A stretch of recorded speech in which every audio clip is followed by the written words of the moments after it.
Be careful who you trust with your dreams. In Lagos, wealth shines brighter than the sun, but sometimes that shine hides something far darker. This is the story of a man everyone admired, until the truth bled through his polished smile. A story that reminds us not every open door is meant to be walked through. Stay with us, because what you're about to hear is not just a tale, it's a warning. If you're new here, don't forget to subscribe and turn on the bell so you never miss a single twist in our chilling tales. Now, let's dive into the chilling story of Mr. Toni and the woman brave enough to expose his nightmare empire. In the heart of Lagos, where the streets buzzed with ambition and desperation in equal measure, one name stood above the rest: Mr. Toni. At just 29, he was a symbol of success. A man who had climbed the ranks of the business world with astonishing speed. His empire stretched across real estate, oil, and luxury goods, making him one of the most influential figures in the city. He moved with an air of supreme confidence, his towering frame draped in designer suits, his presence commanding every room he entered. People admired him, envied him, and above all, feared him.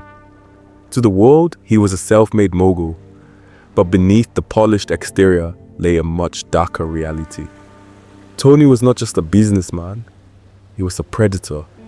Greed was his compass, and deception was his tool.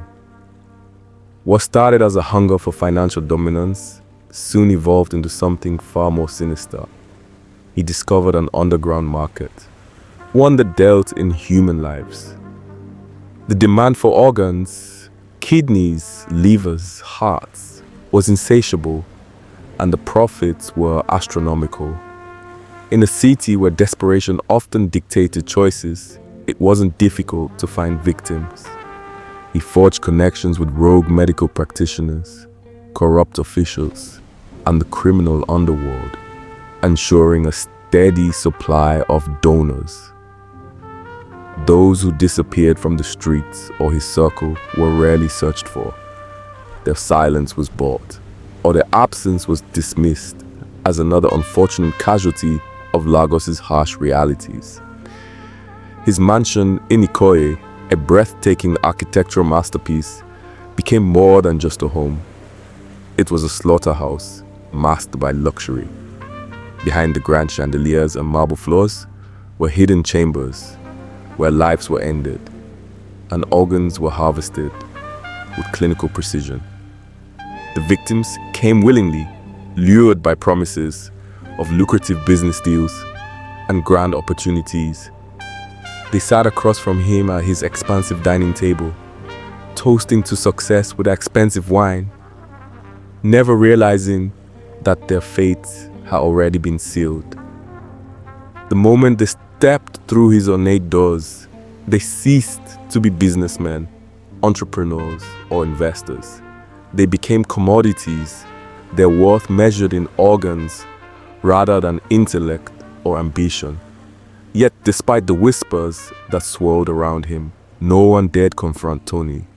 He had built a fortress of influence, one that shielded him from scrutiny. Powerful politicians owed him favors, police officers turned a blind eye, and the media dared not publish any accusations against him. Those who suspected the truth either found themselves in early graves or suddenly developed an unshakable loyalty to him. He was a phantom in plain sight, a monster cloaked in the illusion of respectability. The more his wealth grew, the deeper his darkness spread, turning him into an untouchable force in Lagos.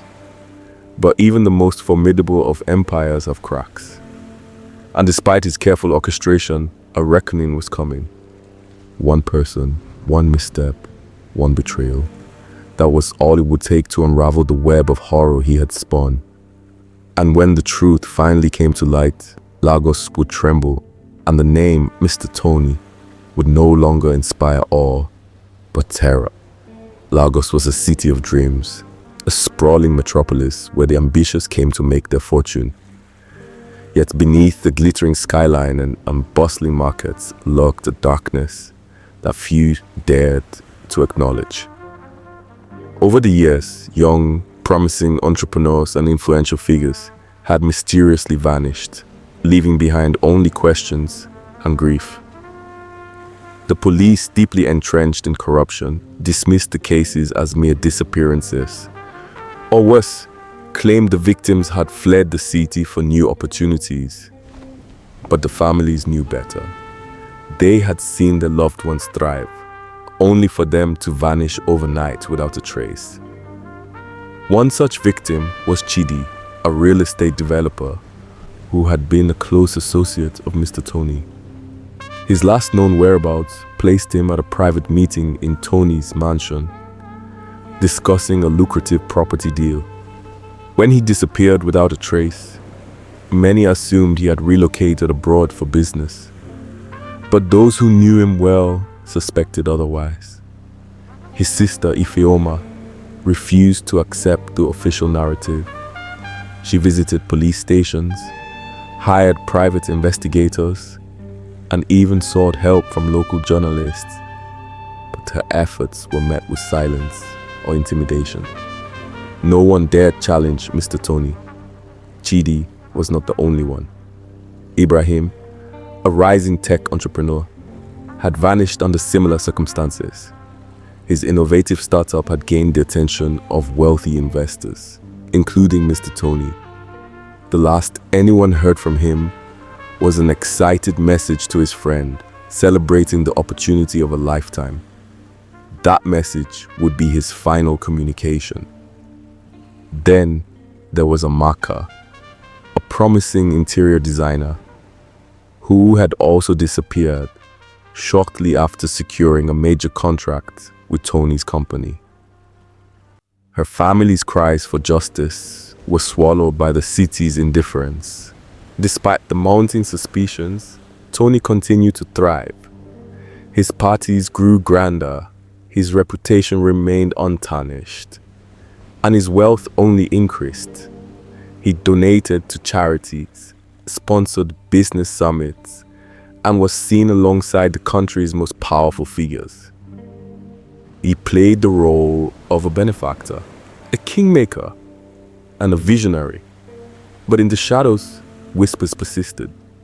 The rumors of his involvement in the disappearances refused to fade, lingering like an unspoken curse over the city.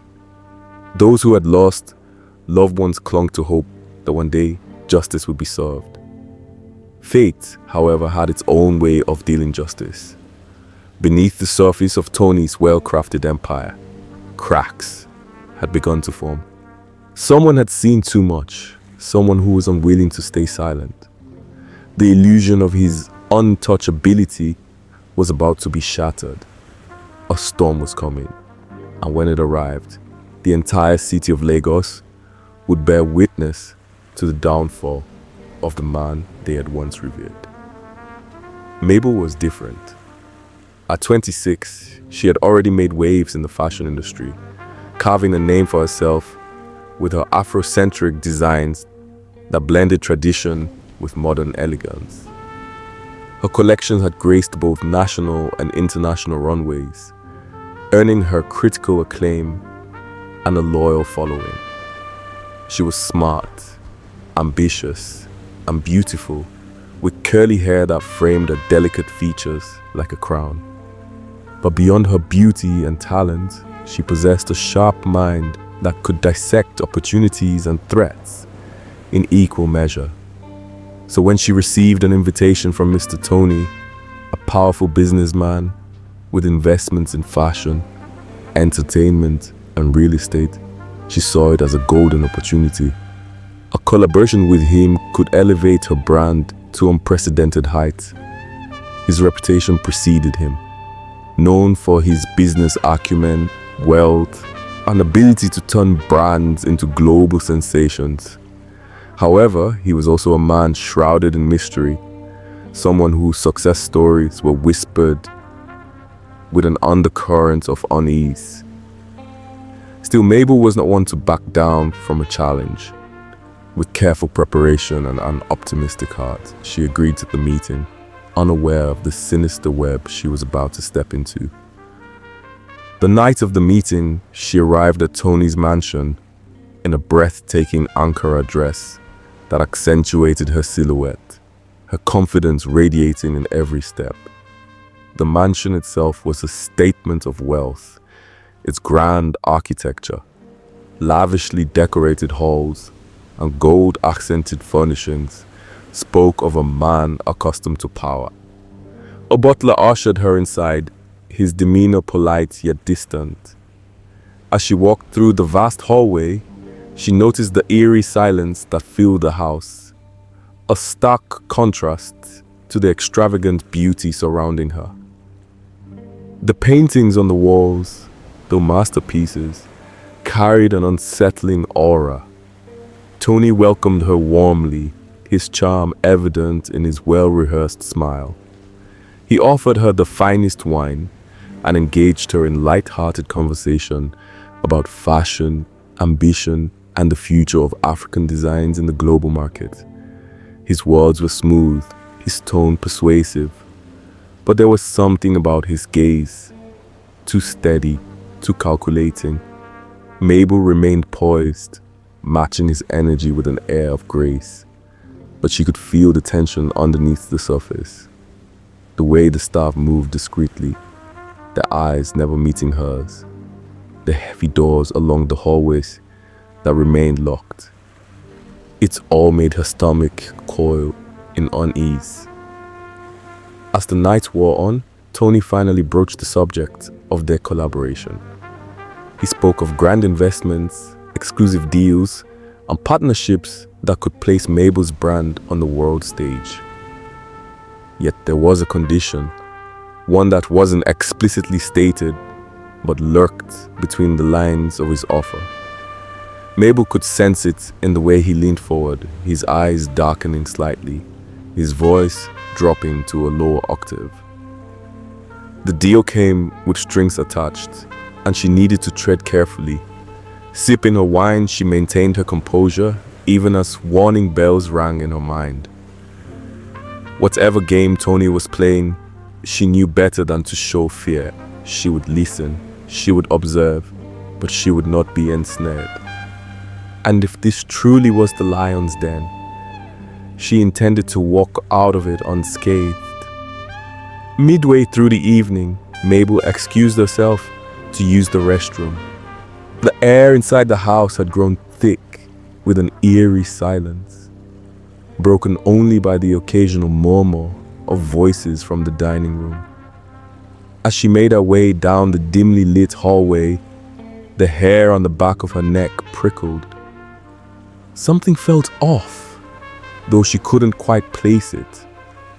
Just as she passed a room she had never noticed before, her eyes caught the faint glow of a flickering light seeping through the slightly ajar door. Curiosity gnawed at her. Why was this door open when every other one in the house remained closed? A part of her warned against snooping, but an even stronger urge propelled her forward. She hesitated for a moment, then pushed the door open just enough to peek inside. What she saw made her blood turn to ice. The room was a hidden chamber, a grotesque abattoir of human remains. Stainless steel tables stood in neat rows, their surfaces marred with dark, dried stains. Blood-stained sheets were carelessly draped over what appeared to be dissected corpses. Shelves lined the walls, housing an assortment of preserved human organs, floating in murky glass jars. The sickening stench of formaldehyde mingled with something more rotten and metallic curled into her nostrils, making her stomach churn. A shudder ran through her body as her gaze darted across the macabre collection. Each organ was carefully labeled, each tool meticulously placed, as if the owner of this horrifying chamber took immense pride in his work. Mabel's heart pounded so violently, she feared it would give her away. Her breath came in shallow, uneven gasps as panic clawed at her chest. This was not just any secret room. This was a slaughterhouse, a place where unthinkable atrocities occurred. And the realization struck her with full force. Mr. Toni, the charming host who had so graciously welcomed her into his home, was a monster hiding in plain sight. She had stumbled upon something she was never meant to see, and if she wasn't careful, she would not leave this house alive. A sudden creak of the floorboards outside the room sent a bolt of fear down her spine. Someone was approaching. She forced herself to remain calm, swallowing down the bile rising in her throat. If she showed any sign of fear, any hint that she had discovered this horrific secret, she would be as good as dead. Drawing a slow, steady breath, she gently eased the door back into its original position, careful not to make a sound. Then, composing herself, she turned and stepped back into the hallway, just as footsteps rounded the corner. Mr. Toni stood there, his piercing gaze locking onto hers.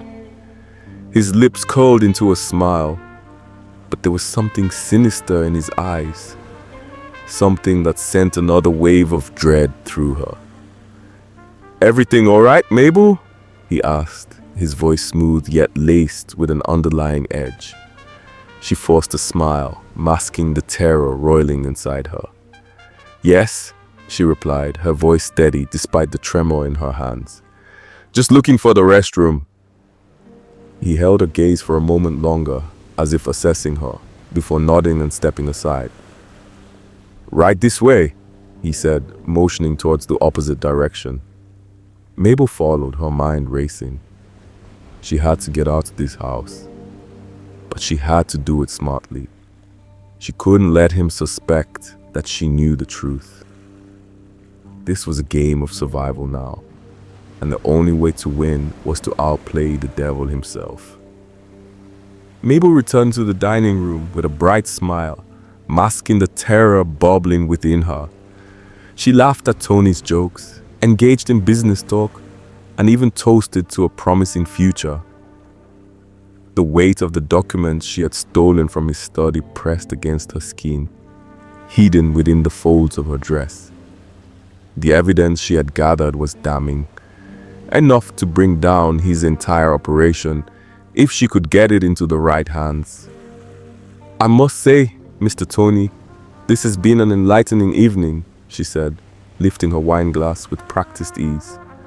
"I see great potential in our partnership." Toni studied her, his sharp eyes searching for any sign of deception. She held her breath but maintained her poised demeanor. Then he smiled, convinced of her sincerity. "I am glad you think so, Mabel. I believe we will do great things together." She nodded, feigning excitement. "But before we finalize anything, I need to consult my legal team. Transparency is important in all my dealings." Toni tilted his head, considering her words. Finally, he chuckled. "Of course! That is why you are successful." As soon as she stepped out of the mansion, she didn't look back. The night air felt thick, pressing against her like an invisible force. Her heart pounded against her ribs as she made her way to her car, her heels clicking against the pavement. Every step felt like a countdown, every breath a stolen moment of freedom. She reached for the door handle and hesitated, casting a glance over her shoulder. The guards at the entrance stood at ease, unaware of the storm brewing under their noses. With a silent prayer, she got into her car, locked the doors, and turned the key in the ignition. The engine roared to life, and she sped off into the night. Her hands trembled against the steering wheel as she navigated the dark streets. She knew she was being followed. She'd seen the black SUV in her rearview mirror the moment she left the estate. Toni wasn't a fool. He had eyes everywhere. Swallowing her fear, she took a sharp turn into an alleyway, killing her headlights as she parked behind an abandoned warehouse. Her breathing was ragged as she pulled out her phone and dialed the only number she could trust. "Detective Moore?" A gruff voice answered on the third ring. "It's Mabel. I have what you need," she whispered, glancing at the darkened alleyway. "But I don't have much time. They're following me." "Stay put. I'm sending someone." "No," she cut in. "I need to get out of the city. I have copies, but the originals are with me. If Toni catches me, it's over." There was a pause, then a heavy sigh. "Fine. Head to the safe house. I'll meet you there."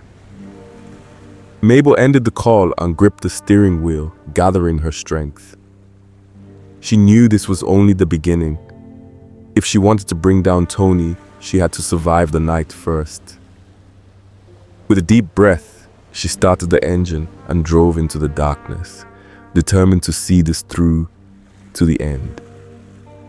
Toni's world collapsed in a single night. His escape plan, meticulously crafted over the years, unraveled the moment he reached the airport. He had assumed his wealth and connections would shield him from the consequences of his actions. But justice was swifter. The authorities had been tracking him for months, waiting for the moment he would make a desperate move. As he tried to board a private jet bound for an undisclosed location, law enforcement officers surrounded him. There was no negotiation, no last-minute bribe that could save him. He was dragged away in handcuffs, his once imposing figure reduced to that of a powerless criminal. The fall of Toni sent shockwaves through the city. His vast empire, built on deception and human suffering, crumbled overnight. His assets, luxurious properties, offshore accounts, and illicit businesses were frozen and seized by the government. The very people who had once feared and revered him now spat at the mention of his name. The revelation of his crimes, the trafficking of innocent victims, the harvesting of organs for the black market, and the corruption that had infiltrated even the highest offices, disgusted the nation. His trial was swift and unforgiving. The courts, armed with overwhelming evidence, sentenced him to life in prison with no possibility of parole. The man who had once boasted of his invincibility would now rot behind bars, his name forever etched in history as a symbol of greed and cruelty. In stark contrast, Mabel emerged from the ordeal as a hero. She had risked everything, her safety, her freedom, and even her life, to expose Toni's operations. The nation rallied behind her, celebrating her courage and resilience. She became more than just a survivor. She was a beacon of hope for those who had suffered in silence. Determined to ensure that no one else would endure what she had, Mabel used her newfound influence to advocate against human trafficking and the illegal organ trade. She worked with law enforcement agencies, humanitarian organizations, and lawmakers to strengthen policies against such crimes. Her voice resonated across the country, inspiring many to take action against injustice. As Lagos emerged from the shadow of fear, a new dawn began to rise. The people, once afraid to speak against the powerful, found their voices. Communities that had suffered under Toni's reign banded together, vowing never to let another like him rise to power. The government, pressured by the outcry, launched deeper investigations into corruption within law enforcement and political circles. Many who had enabled Toni's empire were arrested and prosecuted, ensuring that his downfall wasn't just an isolated event, but a catalyst for widespread reform. For the first time in years, hope flourished in the streets of Lagos. Mabel, however, didn't stop at advocacy. She opened a rehabilitation center for survivors of human trafficking and organ trade, offering them a second chance at life. She understood their trauma, their pain, and the scars they bore, both visible and hidden. Her center became a sanctuary, a place where victims could heal, reclaim their dignity, and rebuild their lives. She knew the fight against such evils was far from over, but with every life she helped save, she proved that one person's courage could indeed change the world. And so, with justice served and a new dawn breaking, Lagos stood stronger than ever, ready to forge a future free from the darkness of its past.